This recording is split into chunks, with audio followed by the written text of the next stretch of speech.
All right, I think we are live. Welcome back to the Generational Wealth Management Extra Point Show with JB Graphics on the YDL Sports Network. I'm your host, JB, Jared Bakaisa, whatever you want to go with this week. We're back in Pennsylvania for tonight's show. As you can see, this is not my truck that I am doing the show from. I'm actually back in the comfort of my own room with my background and stuff. So we're all ready to go. Week 5 already. We're almost to the midpoint of the season. Crazy enough to believe that, but yeah, let's roll into this.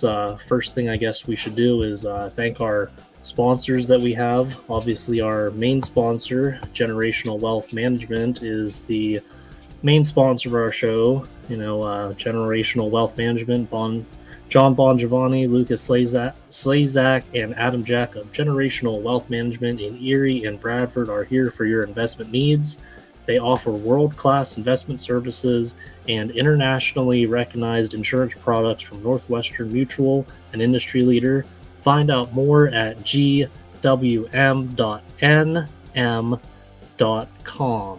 We should also thank our other sponsors, Pizza Hut, which sponsor our District 9 and 10 football scoreboard, which you can go on right now to d9and10sports.com and find the Pizza Hut District 9 and 10 football live scoreboard week 5, 2022. So there are some scores we'll get to.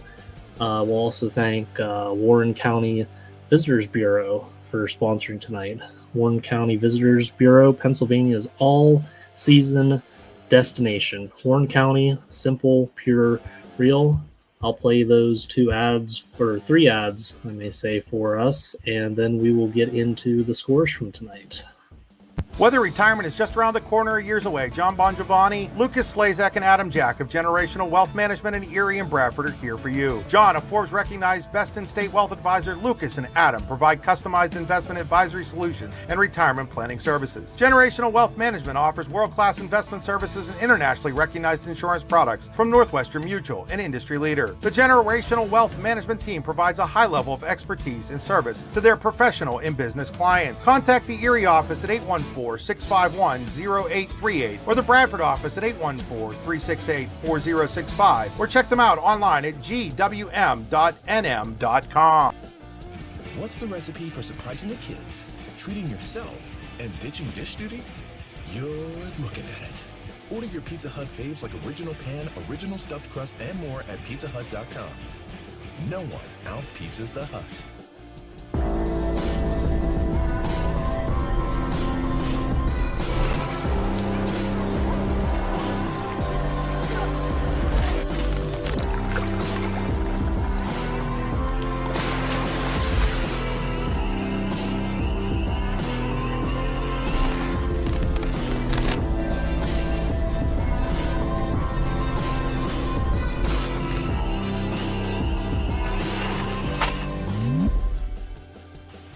All right, those were our 3 big sponsors. We have Generational Wealth Management, Pizza Hut, and Warren County Visitors Bureau. So if everyone goes on to d9and10sports.com for the Pizza Hut live scoreboard, looks like we actually have a lot of final scores in District 9 and 10. So it looks like every game we have on here is final right now. So how about we'll start with the District 9 scores. Red Bank Valley 42, Ridgeway 33, Central Clarion County 48, Bradford 7, DuBois 24, Brookville 14, Coudersport 22, Cameron County 0, Clearfield 42, Penns Valley 14, Kerwinsville 33, Everett 13, Elk County Catholic 49, Otto Eldred 6, Union AC Valley 37, Kane 19, Karn City 35, Montauk 6, Keystone 41, Smethport 14, St. Mary's 34, Punxsutawney 21. Those were our District 9 scores.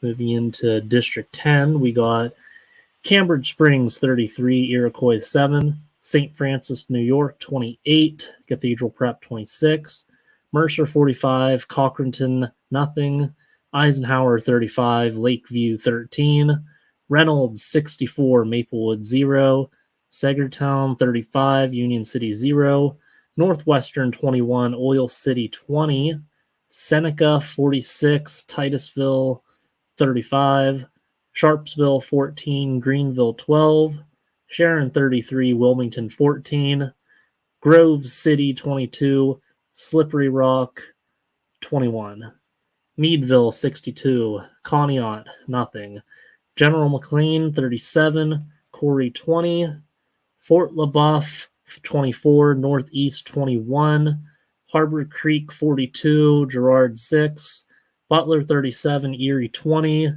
McDowell 48, Canada Prep Academy 6.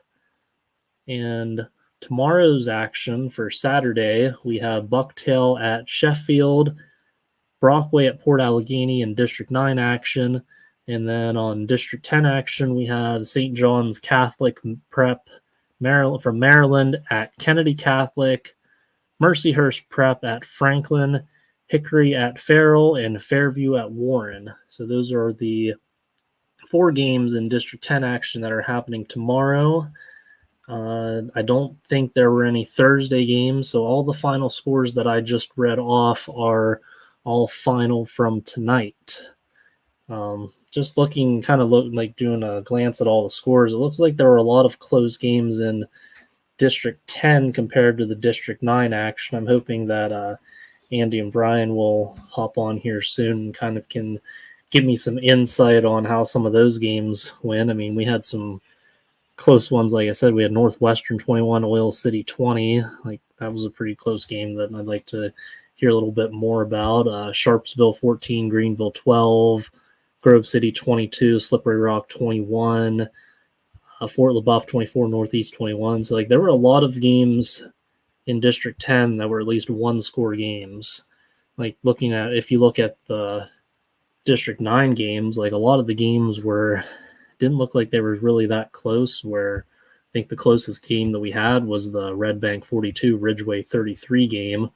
But other than that, those are the scores that I have in front of me, and I'm trying to see if we can get some people on, because I'm kind of running this solo right now, so kind of bear with me right now as we try to get some people on, and hopefully we'll have some more and maybe some even interviews uploaded here soon. But yeah, those are our District 9 and District 10 scores for right now. Like I said, hopefully that Brian and Andy or even Chris hop on here soon. I think Chris was at the Central Clarion Bradford game. Brian was probably, I'm not sure where, I actually don't know where everyone was at this week. So bear with us, and hopefully in the next couple minutes or so we'll get some people on. And for right now, we'll guess I'll play the ads for everyone again, and then Whether retirement is just around the corner or years away, John Bongiovanni, Lucas Slazak, and Adam Jack of Generational Wealth Management in Erie and Bradford are here for you. John, a Forbes-recognized best-in-state wealth advisor, Lucas and Adam provide customized investment advisory solutions and retirement planning services. Generational Wealth Management offers world-class investment services and internationally recognized insurance products from Northwestern Mutual, an industry leader. The Generational Wealth Management team provides a high level of expertise and service to their professional and business clients. Contact the Erie office at 814-651-0838 or the Bradford office at 814-368-4065, or check them out online at gwm.nm.com. What's the recipe for surprising the kids, treating yourself, and ditching dish duty? You're looking at it. Order your Pizza Hut faves like original pan, original stuffed crust, and more at pizzahut.com. No one out-pizzas the Hut.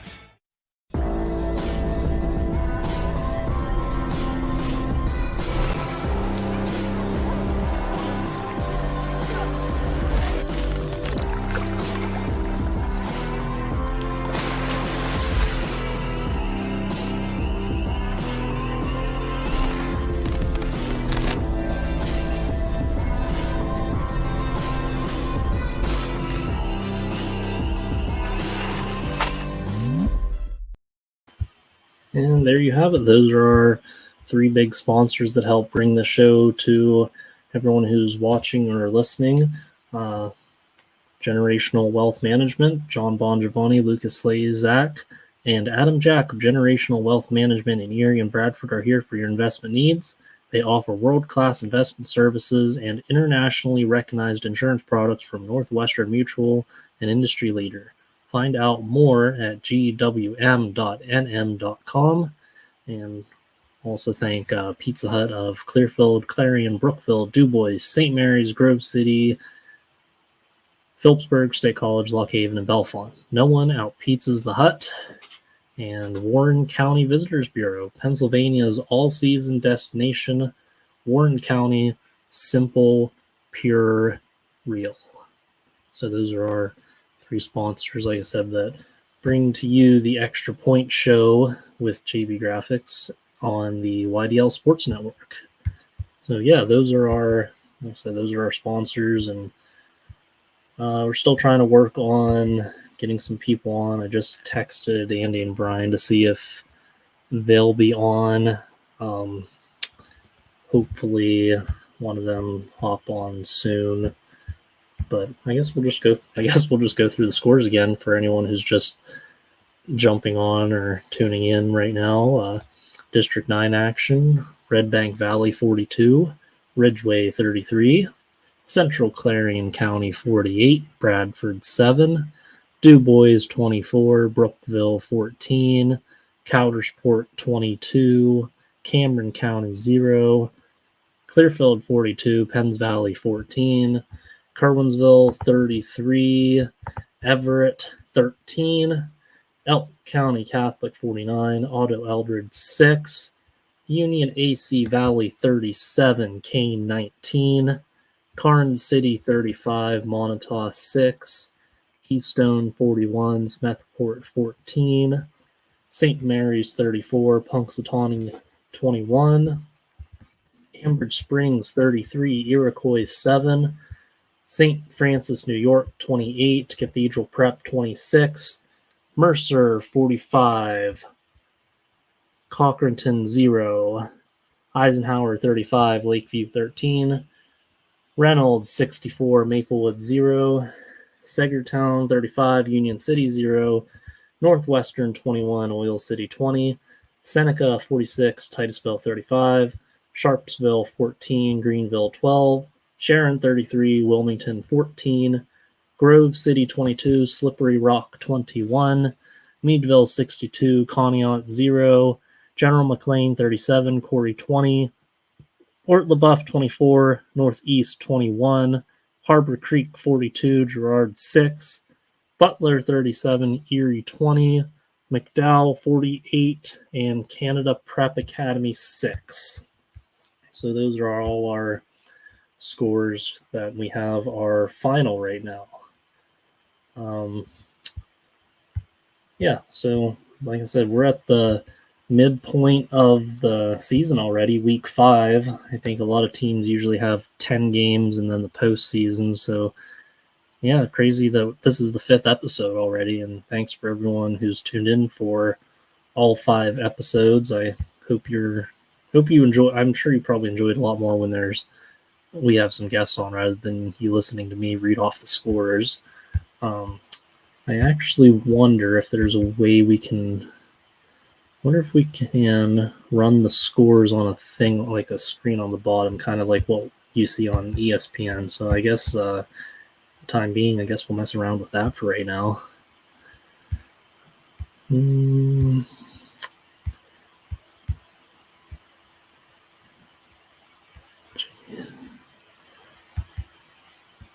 I actually think we can do that. All right.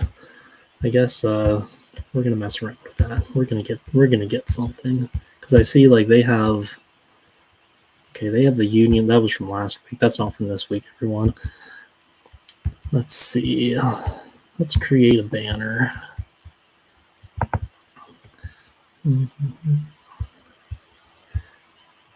I don't even know if this will work, so I guess everyone's exploring learning process.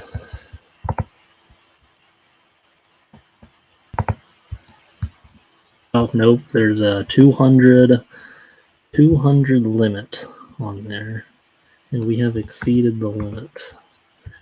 Let's do this. Let me get rid of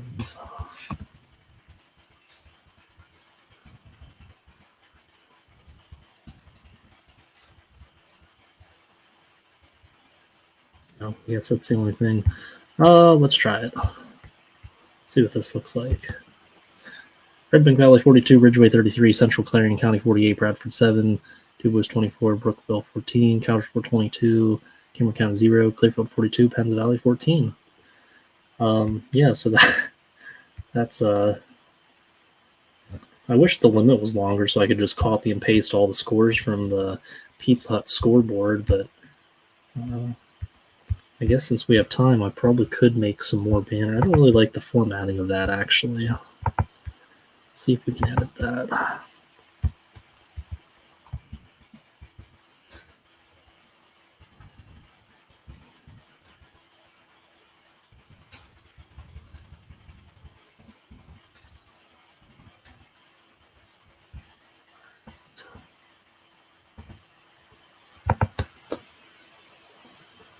I think that looks a little bit better. I know we only got a couple games on there, but I guess it's live and learn, huh?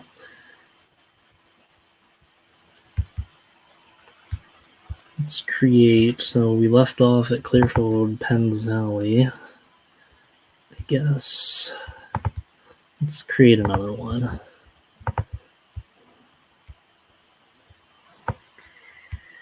So it's looking like I could probably get about 4 games on there. Let's try. Okay, that kind of fits. I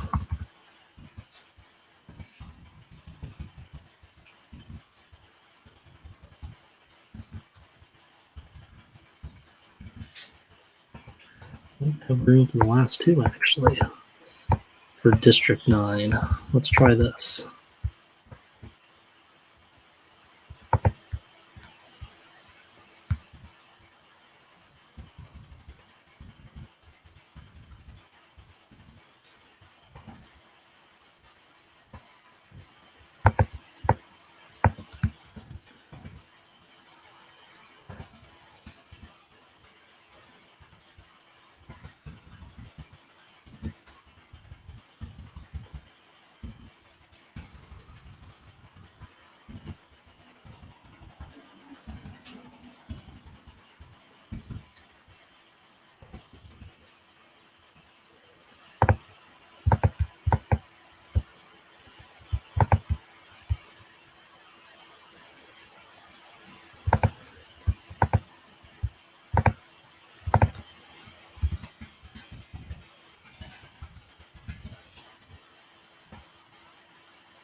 Okay.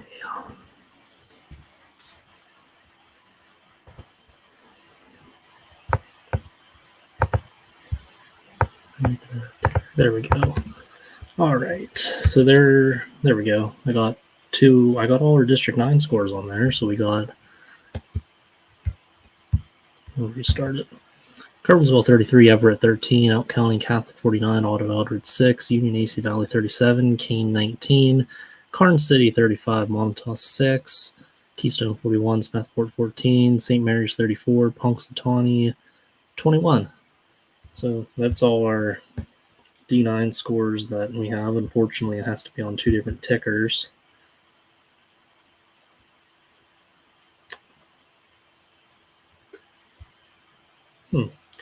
Interesting. We're going to take a quick break here, and we'll go through the District 10 scores for everyone.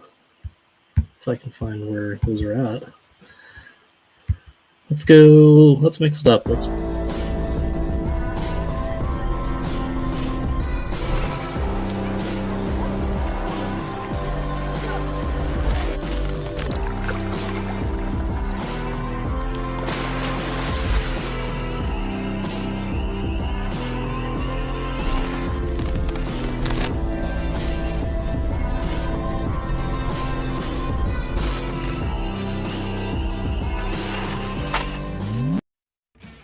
recipe for surprising the kids, treating yourself, and ditching dish duty? You're looking at it. Order your Pizza Hut faves like original pan, original stuffed crust, and more at pizzahut.com. No one out-pizzas the Hut.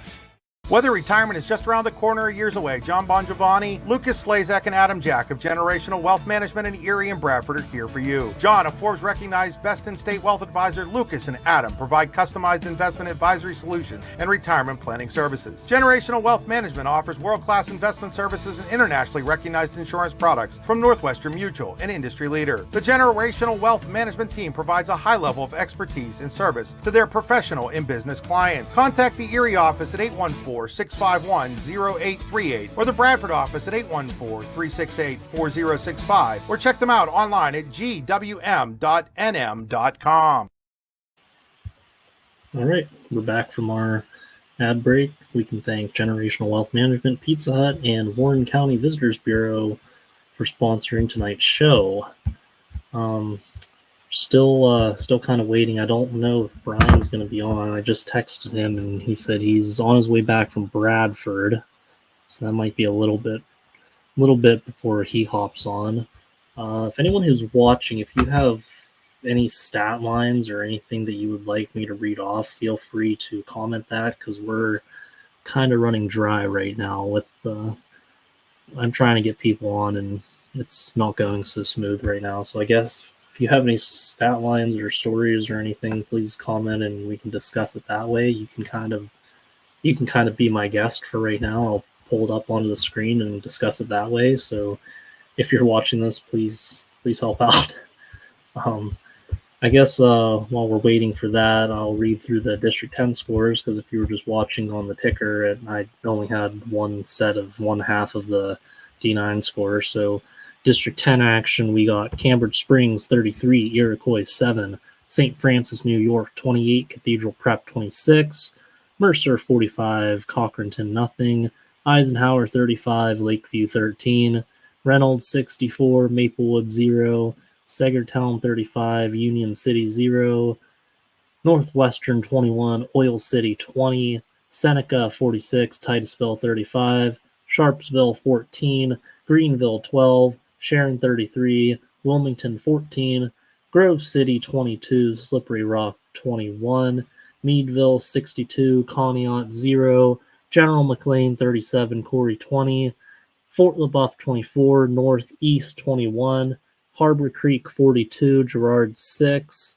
Butler 37, Erie 20, McDowell 48, Cathedral Canada Prep Academy 6. And like I said at the beginning of the show, Saturday's action, we have Bucktail at Sheffield in District 9 action, Brockway at Port Allegheny. District 10 action, we have St. John's Catholic Prep from Maryland at Kennedy Catholic, Mercyhurst Prep at Franklin, Hickory at Farrell, and Fairview at Warren. I guess kind of to touch on Saturday's games, the Bucktail at Sheffield game you can watch live on the Record Online. I don't know how they're pronounced. The Record Online, the Record Online. Either way, if you go to the D9 and 10 sports.com and the Pizza Hut District 9 and 10 football scoreboard, you can see in parentheses beside those games, it'll take you to the link on where you can watch it. So Bucktail at Sheffield, you can watch live, the Record Online.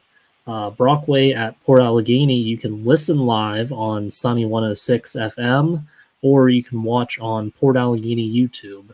Both links are on the Pizza Hut D9 and 10 sports.com District 9 and 10 football scoreboard. In District 10, the St. John's Catholic Prep from Maryland at Kennedy Catholic game can be found on the KCFS Sports YouTube, which, like I said, the link's online so you can get there. And Hickory at Farrell, you can listen live on the sports radio 96.7 FM. Obviously, it's probably in that local area, so if you're in like where I'm at in Kernsville, I probably couldn't turn on 96.7 FM to listen to that game, so I'm sure that's for the local residents. But yeah, that's where you can find those. That's where you can find those games. District 9 games. Finals from tonight: Red Bank Valley 42, Ridgeway 33, Central Clarion County 48, Bradford 7, DuBois 24, Brookville 14, Coudersport 22, Cameron County 0, Clearfield 42, Penns Valley 14, Kerwinsville 33, Everett 13, Elk County Catholic 49, Otto Eldred 6, Union AC Valley 37, Kane 19, Karn City 35, Montauk 6, Keystone 41, Smethport 14, St. Mary's 34, and Punxsutawney 21. Those are our final District 9 scores from tonight. Yeah, really, there weren't really that many surprising games. Shout out my old alma mater, Kerwinsville. They got a win on the road down in Everett. That was a good bounce back win by them. Keystone with a nice bounce back win against Smethport. St. Mary's had a bounce back win over Punxsutawney. Red Bank Valley continues to be undefeated with their 42-33 win, so moved the Bulldogs up to 5-0, and Central Clarion County also joins them at 5-0 with their 48-7 win over Bradford. So shout out those undefeated teams that we have in District 9. And hopefully maybe we can get one of those guys, but right now it's not looking so good right now, unfortunately. So yeah, we don't even have any videos uploaded from this week yet. So yeah, like I said, thanks for watching tonight, even though we haven't really gotten many guests on. Like I said, I'm trying to work on getting some people on, and if anyone who's watching, if you do have any comments, please feel free to comment, and please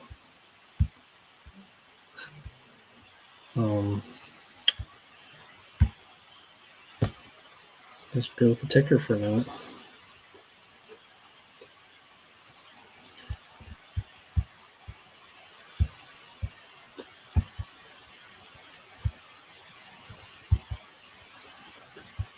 Maybe to lighten the mood, we'll play some background music.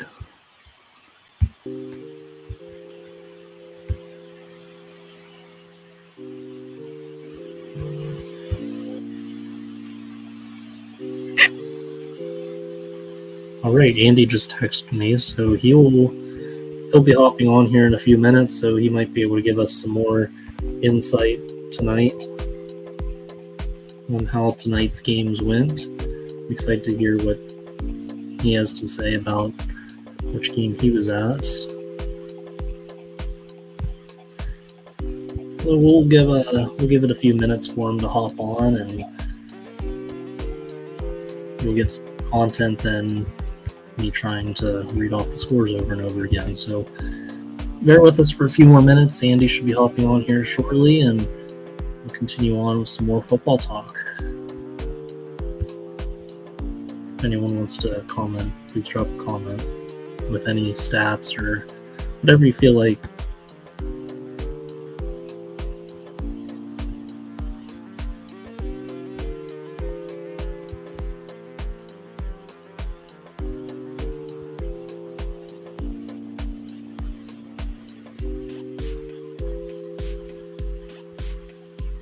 Whether retirement is just around the corner or years away, John Bongiovanni, Lucas Slazak, and Adam Jack of Generational Wealth Management in Erie and Bradford are here for you. John, a Forbes-recognized best-in-state wealth advisor, Lucas and Adam provide customized investment advisory solutions and retirement planning services. Generational Wealth Management offers world-class investment services and internationally recognized insurance products from Northwestern Mutual, an industry leader. The Generational Wealth Management team provides a high level of expertise and service to their professional and business clients. Contact the Erie office at 814-651-0838 or the Bradford office at 814-368-4065 or check them out online at gwm.nm.com. What's the recipe for surprising the kids, treating yourself, and ditching dish duty? You're looking at it. Order your Pizza Hut faves like original pan, original stuffed crust, and more at pizzahut.com. No one out-pizzas the Hut.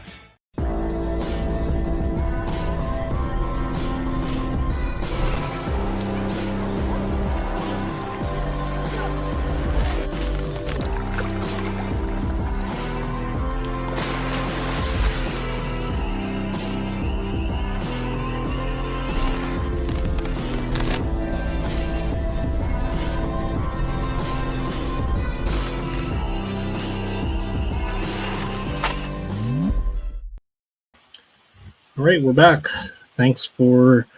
Shout out to our sponsors that we have, and we actually do have a good question that we can actually answer. So the question is, I'm confused as to why Kermsville plays out of District 9 schedule but qualifies for the District 9 playoffs. All right, so how this works is Kerwinsville they're still in the District 9, but they are in a different league. They're in the ICC league where they play all the schools that they're doing, but since they're in District 9, they'll still be able to qualify for the District 9 playoffs. Kind of like how Clearfield is too. If you look at Clearfield's schedule, they play a bunch of teams in their league called the Mountain League, where they'll play like Tyrone, Bold Eagle, Penns Valley, all those schools, but will still be considered in District 9, unlike a lot of the other District 9 teams that we have that play in the district. Clearfield and Clearfield are kind of the exceptions that play out of conference out there out of District 5 basically, but still in the District 9 playoffs.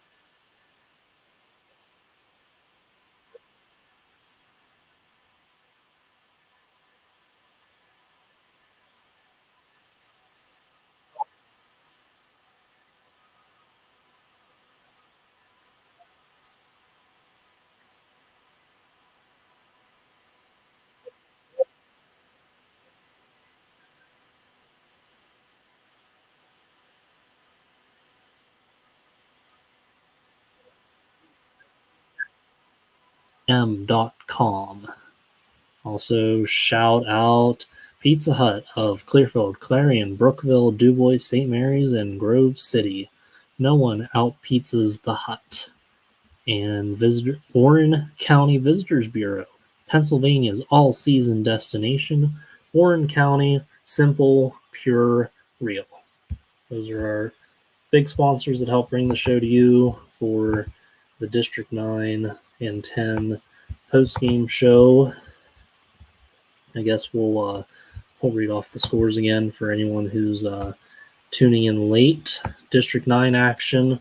We had Red Bank Valley 42, Ridgeway 33, Central Clarion County 48, Bradford 7, Dubois 24, Brookville 14, Coudersport 22, Cameron County 0, Clearfield 42, Penns Valley 14, Kerwinsville 33, Everett 13, Elk County Catholic 49, Otto Eldred 6, Union AC Valley 37, Kane 19, Karn City 35, Montauk 6, Keystone 41, Smethport 14, St. Mary's 34, Punxsutawney 21. Those are our finals in District 9.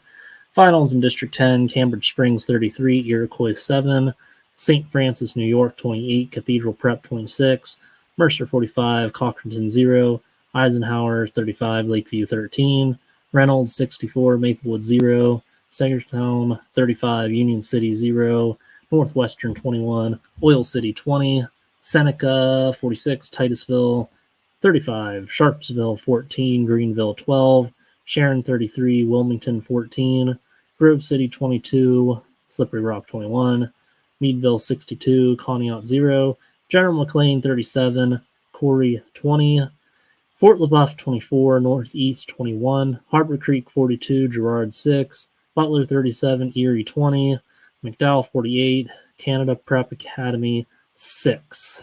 Those are our District 10 final scores. In Saturday's action, we have Bucktail at Sheffield, Brockway at Port Allegheny. That's our District 9 games. And District 10 action, we have St. John's Catholic Prep from Maryland at Kennedy Catholic, Mercyhurst Prep at Franklin, Hickory at Farrell, and Fairview at Warren. So those are our games that are happening tomorrow.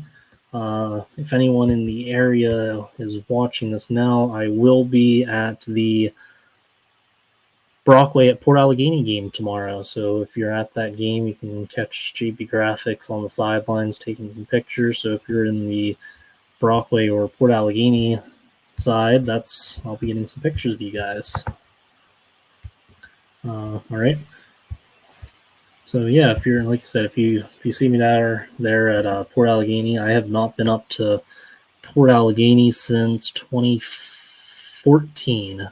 2014 was the last time I was in Port Allegheny for a football game, and that was whenever I was playing back in the day. So it'll be kind of interesting to go back there because it's literally been about 8 years now. So yeah, I'll be at the Brockway at Port Allegheny football game tomorrow since I'm not able to make as many games on Friday nights, unfortunately, but I am here on Friday nights to give you the score updates. And looks like we got Andy on.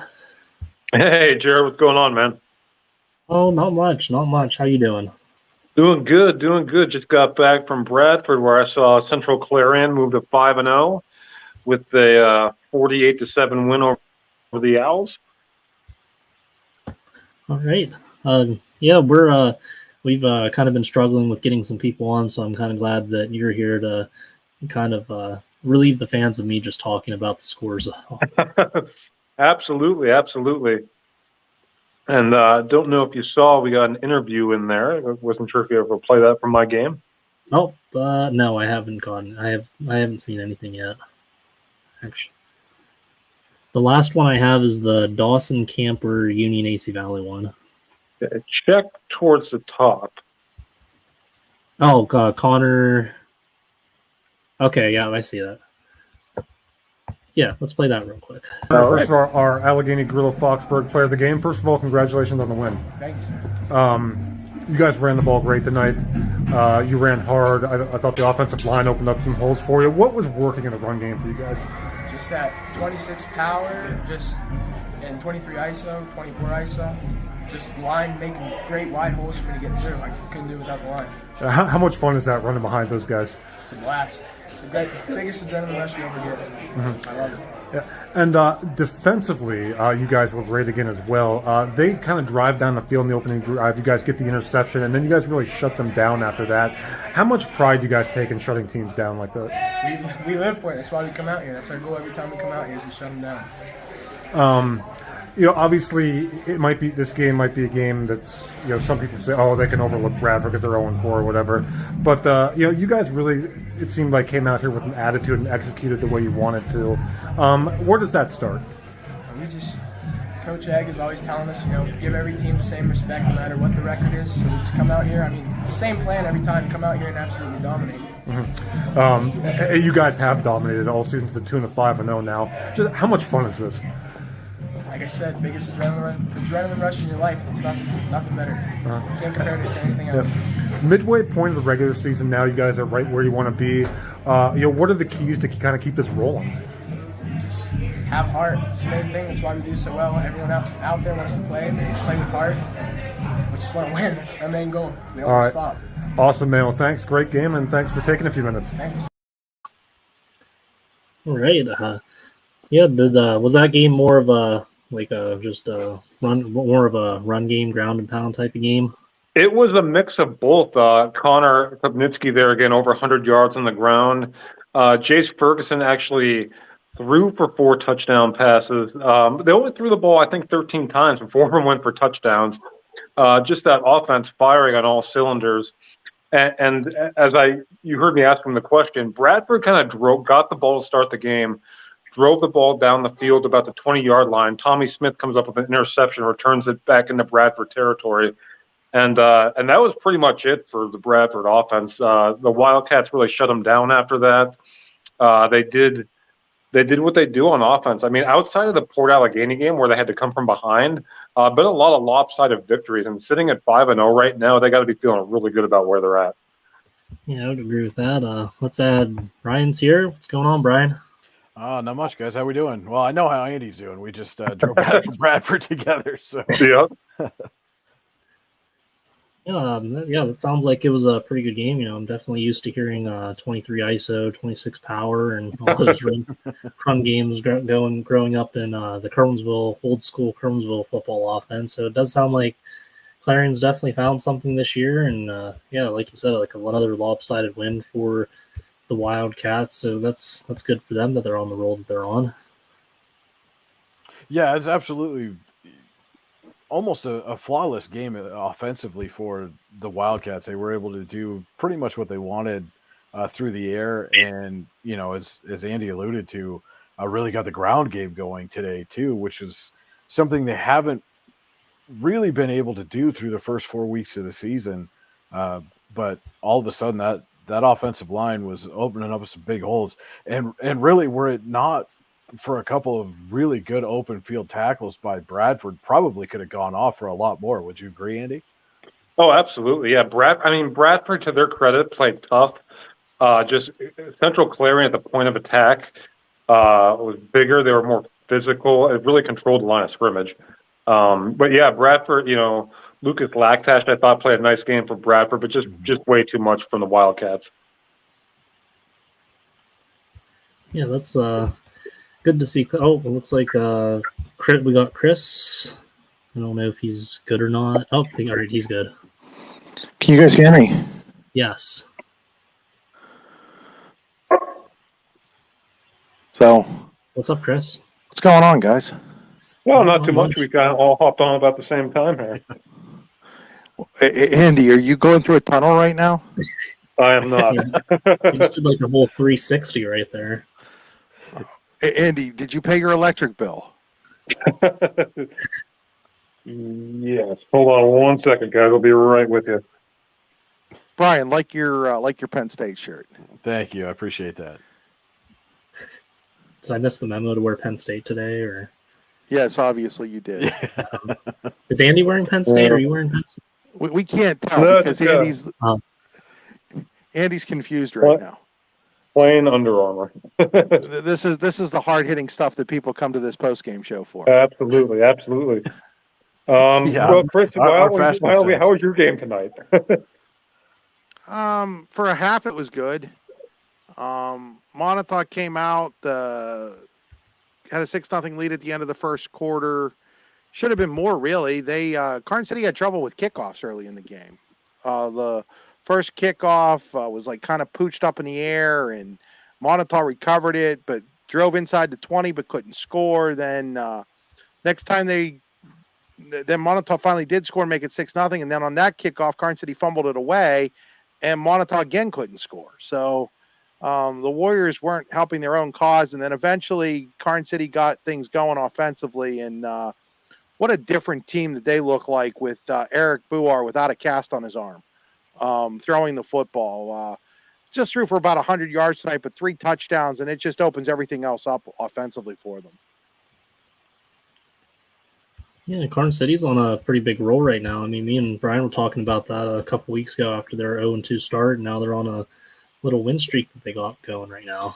Yeah, it should be a really interesting game next week. They go into Memorial Stadium at Clarion University to take on Central Clarion, who I know those two guys both saw tonight. And I mean, not that you can tell a ton versus what you get when you're facing Bradford right now, but that looks like a pretty good Central Clarion team.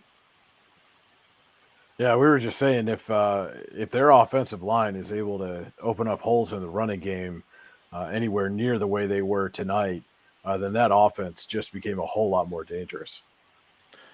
No question. And again, that should be a really good football game. Karn City being able to throw the football, run the football, the whole 9 yards there definitely gets things going a little bit. Hey, I'm curious. Did you guys answer the question on the screen in the comments here earlier before I jumped on?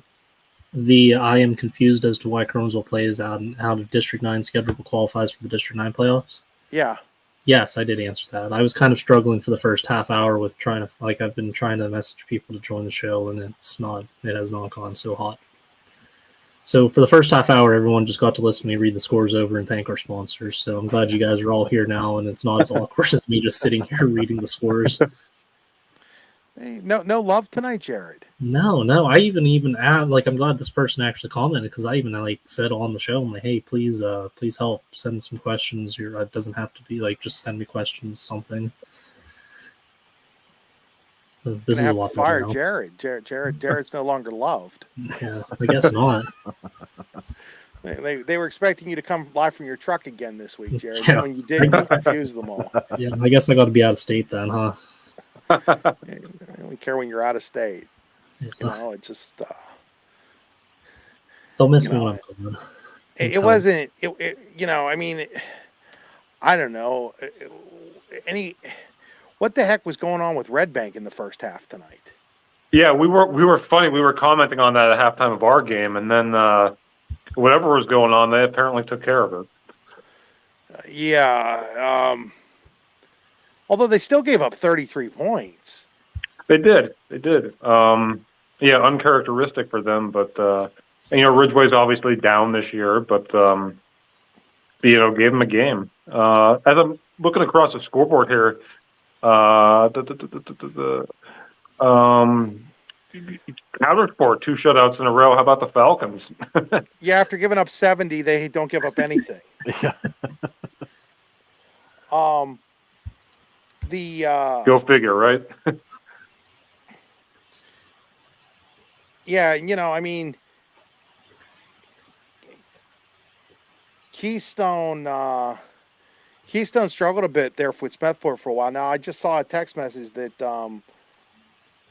the quarterback Weaver had hurt his elbow in the game, so that doesn't help matters for them.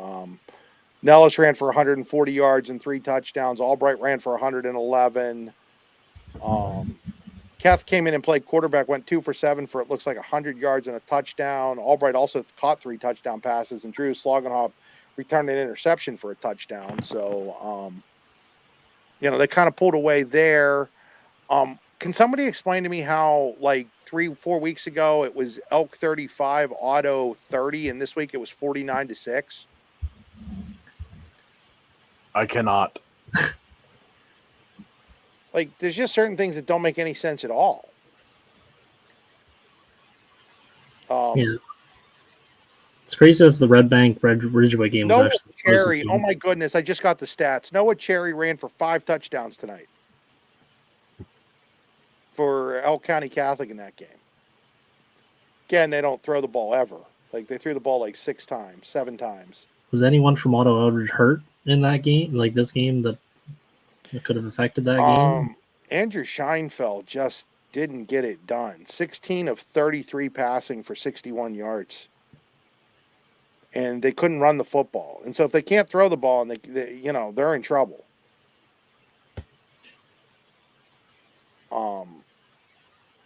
So they obviously couldn't move the football tonight. That's a big deal. You can't move the football, you can't win most nights. I see that Andy has disappeared on us. He needs to pay his electric bill. And it looks like he needs to pay his internet bill while he's at it.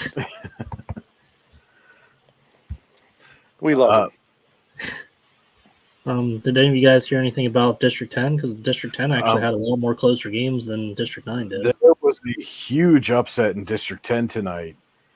Northwestern 21, Oil City 20.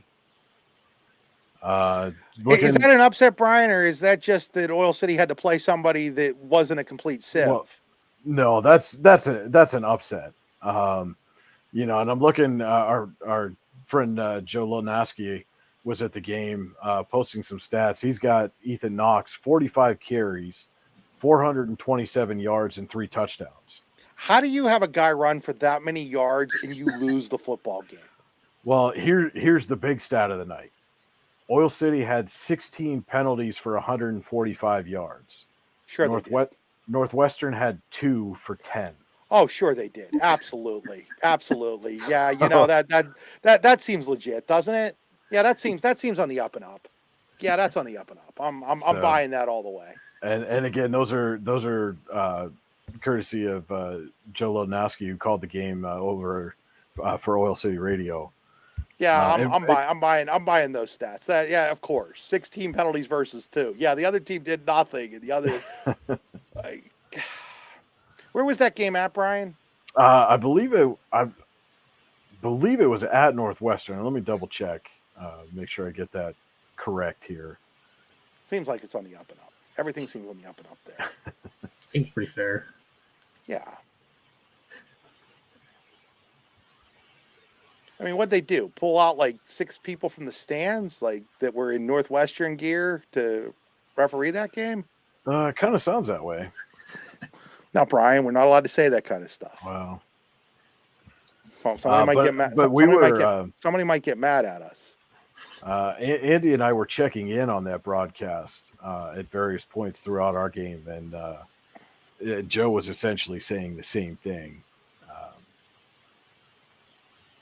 That it was just one of those games where it was lopsided in the penalties for whatever reason. I mean, obviously we weren't there. I can't. It just sounds wrong. That's all. Right. Well, yeah, it absolutely does. I mean, it just sounds wrong. It's a bad look. I mean, obviously Oil City likes to run the ball, so I'm sure there was a bunch of holding calls. But were they really holding calls, or was it like really nitpicky stuff tonight? Well, and I'll tell you what. I mean, as a former lineman, you hear people say all the time, there's holding on every play, and that's absolutely true. That game was at Northwestern, by the way. I was correct. It's absolutely true. I mean, there's holding on every play if you really want to look for it. Now, the question then becomes, how closely are you looking on every play? Well, I heard that the mayor of Albion was. Speaking of Joe, I hear that the mayor of Albion was the head referee in that game. Any truth to that? Any truth to that, Joe? I don't know. I may know the mayor of Albion, but you got to give credit to. I'm just jesting. I mean, it's just there was some big stats. There were some big plays. Obviously, the penalty discrepancy was a big one, but Northwestern, I didn't know how they'd be able to hold up at the point of attack, and I think they did a good job on both sides of the line of scrimmage. And obviously Ethan Knox still had a big game, but they held their own, and they were able to win the line of scrimmage when it mattered most. Yeah, it's kind of funny for you to say they held their own, giving up like another 400 yards in rushing. I mean, I completely understand what you're talking about there. Like, but at the same time, it's just like you're just like, oh wow. Like I said to Brian, as soon as he's like rolled off Ethan Knox's numbers, I'm like, how do you lose a football game where a guy runs for 400 yards? Like it's hard to fathom how you lose a football game. Well, when you're plus 14 in the penalty department and you're, that's it. I mean, you're Northwestern had 2 penalties for 10 yards, and these were stats given to me. I didn't have the resources to do penalties in addition to everything else. I was flying solo, but the numbers that Northwestern gave me was that Oil City had 16 penalties for 145 yards. That's just incredible. One of them was another 80-yarder off the board. That's the second straight week that Knox has had a plus 60-yard touchdown run negated. And I mean, we don't have the benefit. Maybe they were. I don't know. But I'm just from the information that I have, that's a pretty large discrepancy in my professional opinion and experience. Mm-hmm. Well, and then Sheriff Albion was on the game. I'm just jesting, folks. I have no idea. Joe's right. There could be 16 legit penalties. Maybe there were 25 legit penalties, and they only got called for 16. It's just a bad look. Well, yeah, I mean, and that's it, and especially in a 1-point game, right? Yeah, I mean, I think that's what it sort of all boils down to.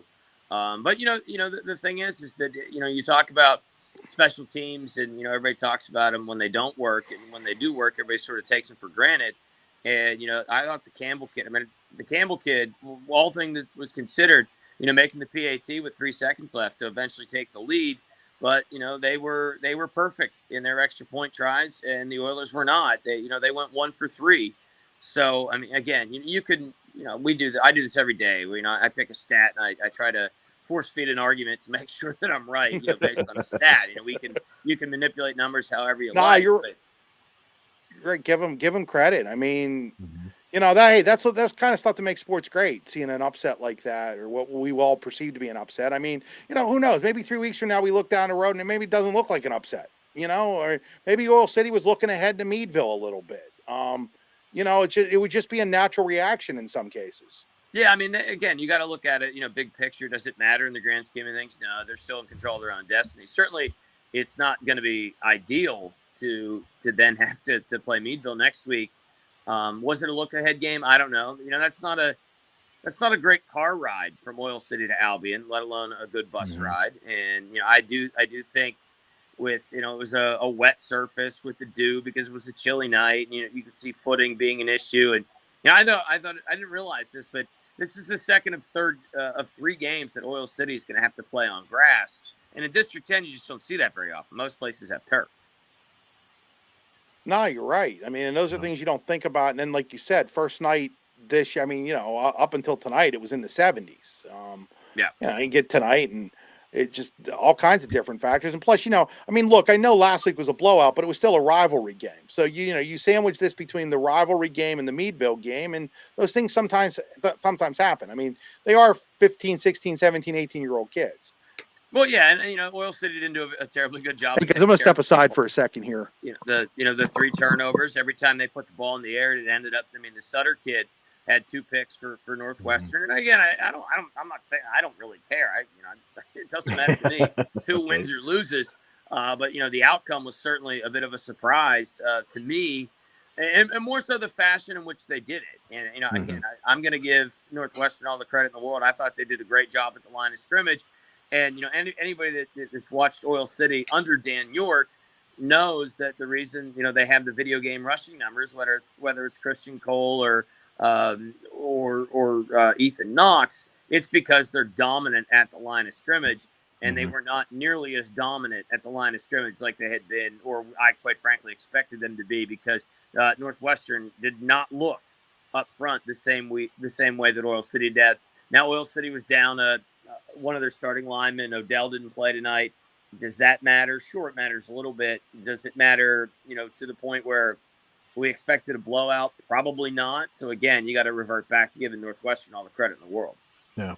Well, and especially, and a lot of people I talk to, especially up here, because, I live in Warren County and Eisenhower's in a region with Northwestern, and just looking at what all they lost from a year ago on that team, and you could see it in the first few weeks, certainly not the same Northwestern team that they had been the last couple of years. So I think maybe that's kind of what really is surprising, is that they were able to recover from that and come out and have the kind of game that they had tonight against a very strong Oil City team. Yeah, and I know that they had been dealing with illness, and I mentioned Odell didn't play. They had a lot of guys that hadn't played at all, or I should say hadn't practiced at all this coming week. But Dan York's not going to be a guy that's going to make excuses. I'm sure he's certainly hot under the discrepancy in the penalties. But he's going to look at turnover margin. He's going to look at the fact that they couldn't control the ball. I think the one, if there's one that stands out to me the most, is in the final minute when Oil City got called for roughing the passer on a completion that then gave them goal to go, and under a minute in goal to go because of a roughing the passer call. Again, I didn't see it because it was a completed pass. My eyes had gone downfield, but the quarterback jumped right back up. I think that would probably be one that would maybe look at and say, boy, that's a tough spot in the final game, in a one possession, or the final minute of a 1-possession game. If the quarterback jumps right back up, you got to ask yourself, was it really roughing? I mean, right. You got to, but time and situation. But I don't know how many snaps there were. It's a pretty quick moving game. But in the grand scheme of things, just like all plays are designed to score a touchdown, all plays are equal. Just some are different when they happen in the final minute versus the first minute. Well, and like you said, at some point you either got to make the conversion, you got to make your PATs, and that's something that Oil City's certainly gonna learn that lesson probably the hard way tonight. Well, yeah, and again, that's the thing, is that's the best part about Dan York. Sometimes he's almost too willing to provide information, but those are the little things that I think that they're going to look at And again, is this to me, you look at a loss, and sometimes a loss, especially one that doesn't necessarily impact you big picture. You look at a loss, and how do you rally from it? Is it a building block? Is it a turning point, or is it the ultimate downfall? I guess we'll find out next week. Well, it's not like they have any weeks to recover. You got to go in. This is arguably going to be the biggest game of their season, playing Meadville next week. Well, yeah, obviously with the loss, I mean, it probably would have been the game of the year in District 10 in terms of the anticipation, the expectation, and for a matchup that has no effect on seeding or no impact on the district tournament. But obviously, it's going to be a little bit different now with Oil City coming off a loss. Last year Red Bank over and over and over again pointed to the loss to Keystone as a big reason that they made it to the state championship game. So it's exactly what you guys are talking about there. Yeah, I just don't know though if Oil City has. I'm not saying Oil City's that good. I'm just. Well, I mean, yeah, I don't know. Obviously Blaine's done a marvelous job down there, and they had, they are not a team that's, 50-50 is optimal. I mean, they're 97-3. I mean, they are run first, and that's it. They every time they tried to go play action to go up top, they didn't capitalize. They were interceptions on the first two tries, and they did have the 87-yarder, but again, that Carl, they had five touchdowns last week that were 40 yards or longer, and that's what I talked about. You keep him in check. He did end up with nearly 9 yards of carry at 45 for 427, but they were not the chunk plays. Remember last week he went 24 yards or 24 carries for 403 yards. So that speaks volumes as to how good of a job Northwestern did in keeping their big plays and in particular the chunk plays in check. How good is Ethan Knox? I've had people asking me, and Joe, I haven't had a chance to watch him play live. How good is he? I mean, in my opinion, I'm not certain that he's a running back to the next level. I think he's an outside linebacker. The kid's got wheels. I mean, he's a great ball hawk. But it boils down to people don't understand how good you have to be to play running back, even in the PSAC. I mean, these guys are really, really good. He's 6'1", $190, $195 now. He's still got speed. I look at him, grow up, maybe put 15, 20 pounds on him. I think he's going to be a marvelous weak side linebacker someday. If he stays that, I mean, he's a ball hawk. He's always around the football in the back end of that defense. But again, to be a running back at that level, D2 or higher, I mean, you're talking really, really, really built bottom up, really strong lower half. He's a terrific high school football player. I'm not taking anything away from him. But in terms, everybody wants to know about how good can he be? How good can he be? In my mind, he doesn't quite have the build of a collegiate running back at a really high level. But as for the high school level, the dude really can read a block. He's got a great cutback, especially when he's able to plant his left foot in the ground. His jump cut's awesome. He's able to make guys miss. Yards after contact is really, really good. But again, we're not swimming in the deepest end of the pool here, so it's still really hard to gauge as to just how good he is. Well, and that's kind of the way, I mean, I know that like I had some, I'm on some message boards in the Whippeal and things like that. And, I know for you District 7, Joe, but it'll always be the Whippeal for me. Listen, do you think Booger McFarland gave himself that nickname? You cannot give yourself your own nickname. That's not how nicknames work. The Whippeal was around before District 7, before the PIAA existed. Okay, well then that's when it ended. It's District 7. Proud Norwin grad here. Okay, I mean we were top notch in football all the time. Not. We're getting Joe all kinds of fired up tonight. No, they're one of 12. Nothing more, nothing less. I know Joe and I have been having this argument for like 20 years. And I'm still right. In your mind, you are. That's all that matters. It still says District 7 on the trophy. Actually, it says the WPIL on the trophy. WPIL in the state bracket, then I'll start believing. Well, but we're also talking, the PIAA also still thinks Forest County's in District 10. So, I mean, said they were any good at geography. Yeah, well, okay, good point. But, I mean, you run for 400 yards, you run for 400 yards. But the competition level, I mean, look, the competition level in Western Pennsylvania, I don't care where you're at, 9, 10, 7, whatever, isn't what it was 30 years ago. I mean, that's it. And, and anybody who tries to say that it is just doesn't understand. Yeah, I mean, you think about how few, 1A, Power 5 players I've seen in my time here. You just, that's what it is. And, it's unfortunate.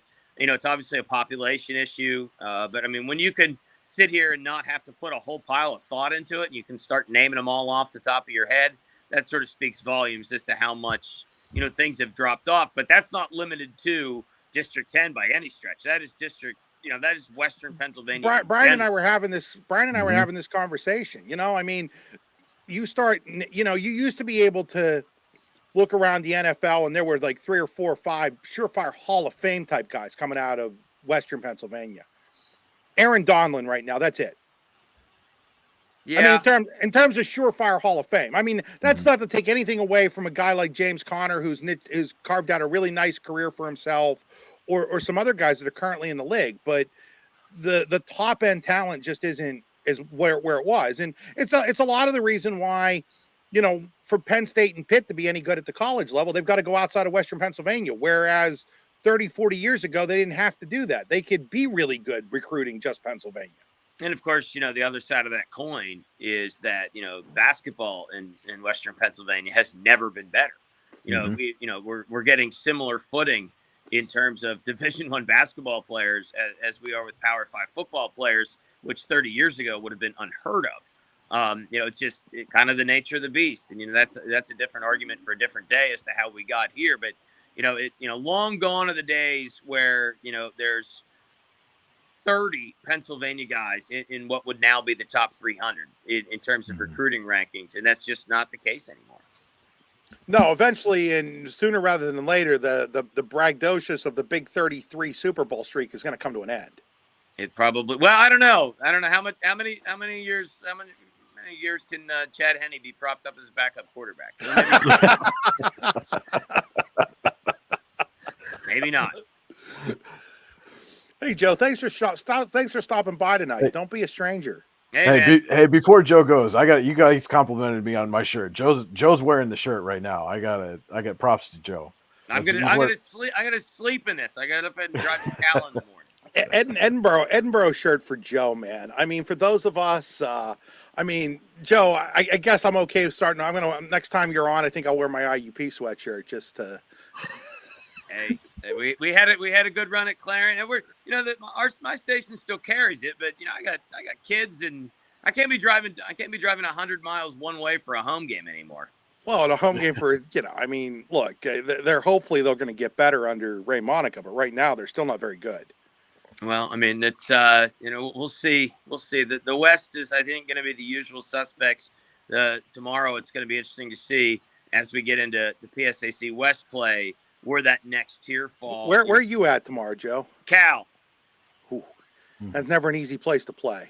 I don't know. I watched the end of that Cal Shepherd game twice this past week. They lost, and I knew the outcome and I knew the final score, and I watched it twice, and I still expected Cal to win somehow because I don't know how they lost. They were up 10 with 6 minutes to go, and they had them on the ropes. And it was sort of ironic because the week before, Edinburgh held Tyson Bagent, who was very likely going to get a Senior Bowl invite, to 189 passing yards. And Cal's got this great defense, and he threw for 490 against them. So each week, you never know who you're going to play. You never know what's going to happen. How good is this Gannon quarterback? Larry Weiser was asking me about him tonight, and I didn't even know anything about him. I mean, he's an Ohio State transfer. I assume he was a scholar. But the way, sometimes they have as many seven scholarship players on stat or in there. He's not better than Bagent. Bagent, obviously won the Harlan Hill. When Jim Nagy's tweeting about you, that's as good as it gets. The Senior Bowl invite for a D2 player. Obviously, Noah Mitchell at Cal is really good. He's been there forever. He's like on the Sean Clifford plan. Noah Grover at Slippery Rock is really good.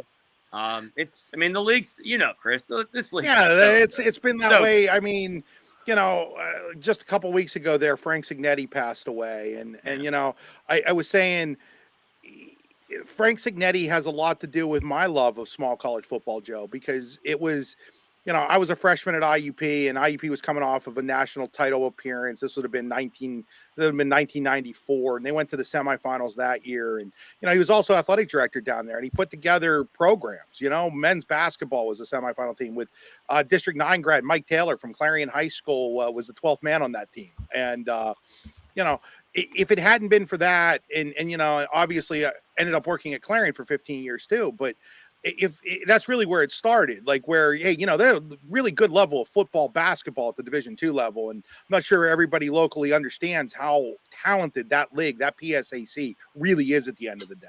No, I always encourage people, if you have the chance to go to a game, it's crazy. How's this for Signetti's stat? And this was on Wikipedia, so it may not be true, but in his tenure, he had 13 PSAC losses in all those years. In that same stretch, he had 13 NCAA losses. That's amazing. It was definitely something pretty close to that. I'd actually done a little bit of research right when he died there, and I mean, Joe, never a losing season in 20 years in the PSAC West. That's hard to do, because in that span of time, there was the great Clarion team in '96. Chris Weibel and Elvin Slaughter. Who was the guy from Eisenhower? Steve Whitty. Yep. From Eisenhower. Cal had great teams. Slippery Rock in the late '90s, early 2000s. Randy McCavish. Yep. Yeah, he turned things around at Slippery Rock, and really, if you trace where did Slippery Rock become what it is now, it starts with Randy McCavish when they brought him in at quarterback. He was out of District 6 there. I'm trying to think which high school, but it was a real, a real big deal. And that's a really talented league. And so to go that 20 years and never have a 500, we used to kid Mike Hoffman, the old SID down there, that they were 5-5 my senior year at IUP, and that was like one of two times that Signetti was 500 in his career, and we blamed it on Mike because it was Mike's first year at IUP. But then they went ahead and won a lot more games, so it wasn't really Mike's fault. But back then we blamed it on Mike. Signetti created a buzzsaw, and obviously they, Tortorella's got that thing humming now. I'll be curious to see. How good Cal is, how good Slippery Rock, how good IUP is in terms of the big picture. But I think right now I'd have to rank them just based on what I saw from them playing Shepherd. And I know Shepherd is the real deal. Ronnie Brown is going to get an opportunity probably to play at the next level. The left tackle is going to get an opportunity to play at the next level. You look around Edinboro, Clarion, Gannon, Mercyhurst, they don't have multiple guys that are going to get. They may not have any guys, let alone multiple guys that are going to get a snippet playing at the next level. But yeah, it is without a doubt the deep end of the pool. We'll see. It's been a long time since someone's got to the finish line. But if I were a betting man right now, my money would be on Shepherd. Yeah, probably a good bet there. When they brought them into the PSAC, and that was a whole different world because they were always good, and that just added to what already a talented conference. So and we used to sort of take shots at them because they didn't have to deal with the West or the East. They only had to deal with maybe one or two in Super Region 1, tournament play, but they haven't dropped off a bit since they've come a full-time member of the league. No, and with some of the money being thrown around at some of the Penn West schools now, it's just going to make the league stronger and better. We'll see. I mean, again, you gotta the problem you run into because of the void of talent, locally, you got to recruit, and then I know there's a couple of freshmen, some really good freshmen, some really exciting freshmen at Edinboro, Fredo Diaz, the Malpica kid. Those kids are in their quarterback, Isaac Bernard, they're all from Florida. Now, Bernard's been here, but, is Malpica and Fredo Diaz still going to love Edinboro when there's 9 feet of snow on the ground? I was just thinking that. It's a whole different world in the winter here. Yeah, I remember, what was his name? Mike McCollum. Remember him at Clarion? A terrific wide receiver from Florida. And he was awesome. And then one day it was like 51 degrees and he has a winter hat and a parka on and he didn't want to play anymore because he wasn't ready for that. He didn't know what to expect. Meanwhile, the rest of us are wearing shorts and short sleeves. Snowing. Around here we call that Tuesday. What do you mean? Who cares?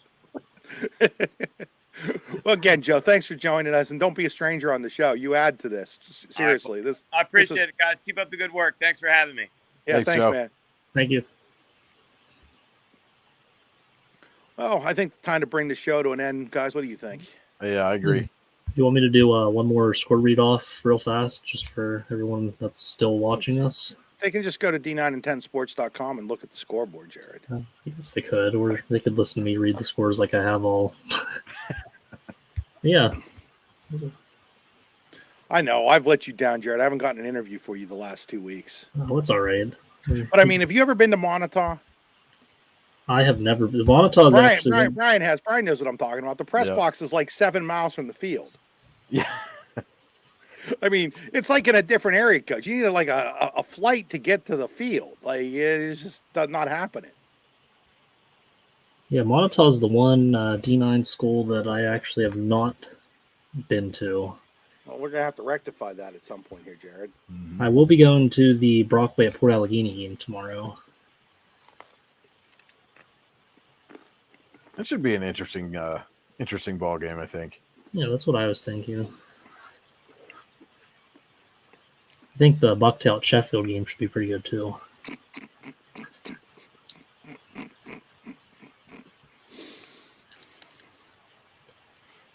It's getting better.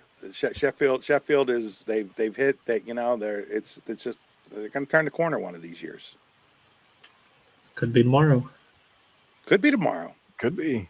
Could be. I hope it is for them, honestly. It's not good to have all these teams with losing streaks. Yeah. Well, and I'm sure they'd really appreciate it to be, tomorrow with homecoming and things of that nature. So always makes big it a parade in Sheffield tonight. I don't think so. We don't do homecoming parades around here anymore. They were talking all about it on the Sheffield Wolverine Facebook page. There was a big they? parade in Sheffield tonight, Brian. Well. All right. Missed it. 7 o'clock it was stepping off. I'm almost positive of that. Oh. They must be the only ones then. Nobody else does homecoming parades anymore. It's weird. Well, they heard that you and Andy might show up at Warren, so they were like, nah, no thanks. So I guess did Andy just... I guess Andy just went away and never came back. Like, I was just waiting for him to hop back on at some point, but... He just went away and never came back. Gotta go. Yeah. Gotta go. He had to go. And he's getting a jump start on his recaps, Chris. It's all right. I got to get a jump start on my recaps. Yeah. Yeah, I guess we should end. I guess we should end the... All right, guys. I'll talk to you guys later. All right. Is he going to end the show, or should I end the show? I think you're going to end the show. It's up to you. You can read scores if you want to, but I'm going to head out too. I got to get an early start on the day tomorrow. All right, so. I'll let you guys head out. I just want to read. I want to see how fast I can read through the scores again, and we'll, you're going to get that record one of these days. I'm going to try it, but yeah, thanks for hopping on. For everyone else who's watching, thanks for watching the Generational Wealth Management High School Extra Point Show with me, JB Graphics. I'm going to read the scores to you guys again just because I have all night, but if you log on to d9and10sports.com, you can go to the Pizza Hut District 9 and 10 Football Live Scoreboard Week 5, 2022, September 23rd to 24th. District 9 action, we had Red Bank Valley 42, Ridgeway 33, Central Clarion County 48, Bradford 7, Dubois 24, Brookville 14, Coudersport 22, Cameron County 0, Clearfield 42, Penns Valley 14, Crumbsville 33, Everett 13, Out County 49, Otto Edward 6, Union AC Valley 37, Kane 19, Karn City 35, Montauk 6, Keystone 41, Smethport 14, St. Mary's 34, Punxsutawney 21.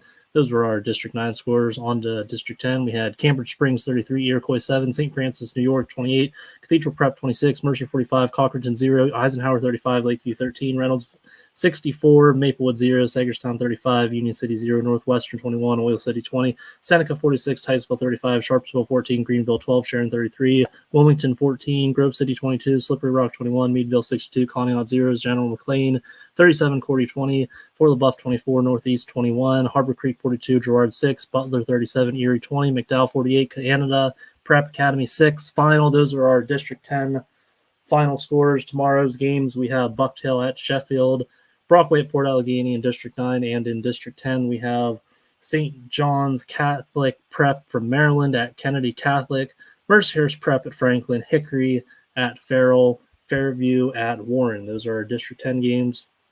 Thanks for everyone who's still watching this District 9 and 10 Sports or YDL Sports Network post-game show. I'm your host, JB. If you're at Port Allegheny tomorrow, I'll be there. Thanks, everyone.